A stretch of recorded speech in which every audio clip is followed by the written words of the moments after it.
अगर आप में दम है तो इस वीडियो को पूरा देखना। जो असली विद्यार्थी होगा वही इस वीडियो को पूरा देखेगा।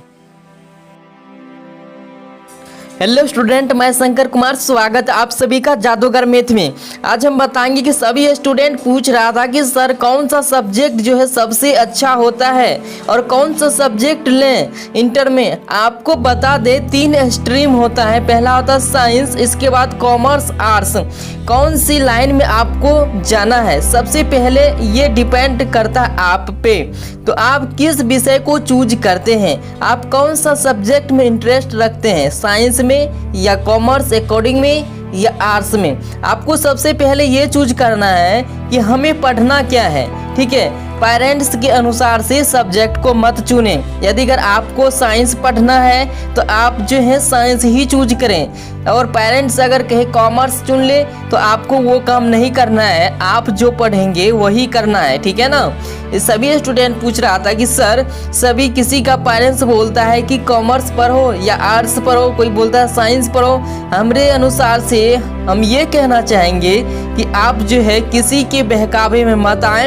यदि अगर कोई कॉमर्स पढ़ रहा है तो उसको कॉमर्स में इंटरेस्ट है तब तो पढ़ रहा है ना, इसलिए आप कॉमर्स पढ़ना चाहते हैं तो कॉमर्स में ही एडमिशन ले, साइंस पढ़ना चाहते हैं तो साइंस में ही एडमिशन ले, आर्ट्स पढ़ना चाहते हैं तो आर्ट्स में ही एडमिशन ले। ठीक है ना।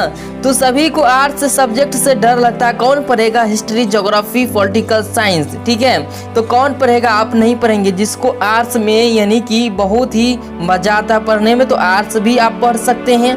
ठीक है, यदि अगर साइंस पढ़ना चाहते हैं तो साइंस भी पढ़ सकते हैं। किसी के बहकावे में मत आए, किसी का देखा देखी मत करें कि वो यानी कि साइंस रखा है यानी कि हमें नीचे हो जाएंगे, हम नीचे हो जाएंगे, वो साइंस रखा। इस तरह से आप मत करें, नहीं तो आपको बहुत परेशानी होगी।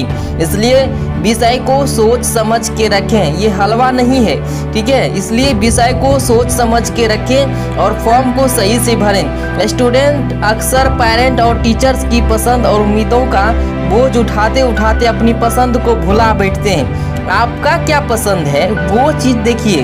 ठीक है, पेरेंट्स क्या कहता है उसको नहीं देखना है, वो तो सिर्फ आपको पढ़ने के लिए मौका देता है ना, पढ़ना तो आपको है। ठीक है, कई बार पसंद से सब्जेक्ट चुन भी लेते हैं तो उसे पढ़ने की क्षमता उनमें नहीं होती है। ठीक है, इसलिए जो क्षमता आप में है वही करें। नतीजा खराब रिजल्ट और प्रेटेंस के तौर पर सामने आता है। स्टूडेंट अक्सर पेरेंट और टीचर की पसंद और उम्मीदों का बोझ उठाते उठाते अपनी पसंद को भुला बैठते हैं। कोई सिंगिंग करना चाहता है तो कोई बोलता है कि नहीं सिंगिंग छोड़ो, तुम इंजीनियर बनो। ठीक है, तो उसका जो पसंद है यानी कि उसका तो सपना खत्म हो जाता है। इसलिए बच्चे किसी भी चीज़ को हासिल नहीं कर सकता है। इसलिए पेरेंट्स को भी ध्यान देना चाहिए कि मेरा विद्यार्थी और मेरा छात्र छात्रा क्या पढ़ना चाहता है और किस चीज़ में इसको इंटरेस्ट है, उसी में उसको पढ़ने दें। बार ये जो है आप लोगों का कई बार पसंद से सब्जेक्ट चुन भी लेते हैं तो उसे पढ़ने की क्षमता उनमें नहीं होती है। नतीजा खराब रिजल्ट और प्रेटेंस पर तौर पर आता है। कैसे पहचानें कि आप किस सब्जेक्ट में बेहतर कर सकते हैं। आपको बता दें कि नितिन होनहार स्टूडेंट रहा है और सोशल साइंस पढ़ने में उसे खूब मजा आता है, लेकिन जब 11वीं क्लास में सब्जेक्ट चुनने के दौरान उससे आर्ट्स यानी कि लेने की बात की तो टीचर्स ने कहा अरे तुम तो पढ़ाई में ब्रिलियंट हो, तुम आर्ट्स क्यों लेना चाहती हो, तुम्हें तो साइंस पढ़ना चाहिए। प्रिंसिपल ने भी यही बात दोहराई। इसी तरह दर्शन को मजा आता है, देश दुनिया के हिस्ट्री जानने और समझने में। पापा मामा कहते हैं नहीं तुम आर्ट्स नहीं ले सकते, दोस्त रिश्तेदार क्या कहेंगे नहीं कहेंगे, तुम्हारा बच्चा इंटेलिजेंट नहीं था क्या जो आर्ट्स पढ़ रहा है। इसी तरह दीपित कॉमर्स में खासी दिलचस्पी लेती है और आपको बता दें लेकिन पेरेंट्स की चिंता है कि कॉमर्स से बेहतर करियर तो साइंस में है, ये भी इसको यानी कि है। फिर साइंस क्यों नहीं, ये तो तमाम उदाहरण हैं हमारे आपके घरों का कड़वा सच है। बच्चे को कौन से सब्जेक्ट में दिलचस्पी है या किस सब्जेक्ट को बेहतर करने का उसमें एबिलिटी है और कौशल या सहज रुझान है, यह जानने बगैर पेरेंट्स बच्चे पर अपनी पसंद का सब्जेक्ट थोप देते हैं। यह कुछ ऐसा ही हुआ है कि आपका बच्चा मछली हो और आप उससे पेड़ पर चढ़ने की उम्मीद कर रहे हो, जबकि वह पानी के अंदर ही रहने के लिए बना हो।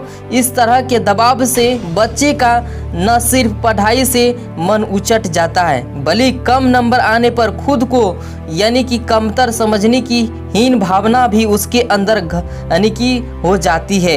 इन तमाम स्थितियों के बीच अपनी पसंद के फील्ड में बेहतर प्रोफेशनल बन सकने वाले बच्चा घुट कर रह जाता है। इसलिए किसी भी पेरेंट्स को नहीं कहना चाहिए बेटे तुम ये सब्जेक्ट पढ़ो, उसको जो मन में आए वही करने दे, और जो सब्जेक्ट यानी कि उसको अच्छा लगता है वही सब्जेक्ट उसे पढ़ने दीजिए। ठीक है, हो सकता है उसी में वो पारंगत हो और वही सब्जेक्ट का वह बादशाह बने। ठीक है, आप मत कहिए उसको कि ये सब्जेक्ट रखो। स्टूडेंट से भी हम अपील करना चाहते हैं, यदि अगर आपका मर्जी है कि हम साइंस पढ़ें तो साइंस ही पढ़ें। ठीक है, दिलचस्पी आपका होना चाहिए। इसलिए जानी मानी साइकोलॉजिस्ट अरुणा ब्रुट कहती हैं कि किसी भी सब्जेक्ट को कम आंकना बहुत गलत है। मेरी खुद की भांजी पढ़ाई में बहुत अच्छी थी और वह जर्नलिस्ट बनना चाहती थी। उसने 11वीं में आर्ट्स लेने की बात अपने प्रिंसिपल से कही तो उन्होंने मुझे फ़ोन कर कहा कि आप इसे समझाती क्यों नहीं, यह पढ़ाई में इतनी अच्छी है तो आर्ट्स क्यों लेना चाहती है। इस पर मैंने प्रिंसिपल से कहा कि वह जो पढ़ना चाहती है उसे वही पढ़ना चाहिए। इंटेलिजेंट बच्चे डॉक्टर, इंजीनियर, सीए के अलावा कुछ और नहीं बन सकते क्या? यह बात बरसों पुरानी है, लेकिन आज भी हालात करीब करीब ऐसे ही हैं। दरअसल लोग साइंस कॉमर्स वालों को तारीफ करता है, आर्ट्स वालों को नीची निगाह से देखते हैं। दिक्कत यह है कि बच्चे आर्ट्स वाला ही सबसे पहले जो है नौकरी यानी कि करते हैं, खासकर पसंद के सब्जेक्ट लेकर अपने लगते हैं। उन्हें पता ही नहीं है कि उनसे यानी उन्हें पेरेंट्स के लिए नहीं अपने आने वाले कल के लिए पढ़ना है। इसलिए काउंसलर गीतांजलि शर्मा कहती है कि बच्चे के पास इस उम्र में कोई खास तजुर्बा तो होता नहीं, या तो कल्पनाएं होती है या फिर दोस्तों और मीडिया आदि का प्रभाव। ऐसे में पेरेंट्स की जिम्मेदारी बनती है कि वे सही करियर चुनने में बच्चे को गाइड करें। अगर वे आराम से बैठकर बच्चे को समझाएंगे तो वह जरूर उनका नज़रिया समझेगा और उनकी बात मानेगा। हाँ, पेरेंट्स बच्चे की पसंद का ध्यान जरूर रखें। इसलिए अगर आपको वीडियो अच्छा लगा तो चैनल को सब्सक्राइब कर लें और बेल आइकन को ऑन कर दें और सभी दोस्तों और सभी पेरेंट्स के पास इस वीडियो को शेयर करें ताकि सही सब्जेक्ट का चुनाव कर सकें।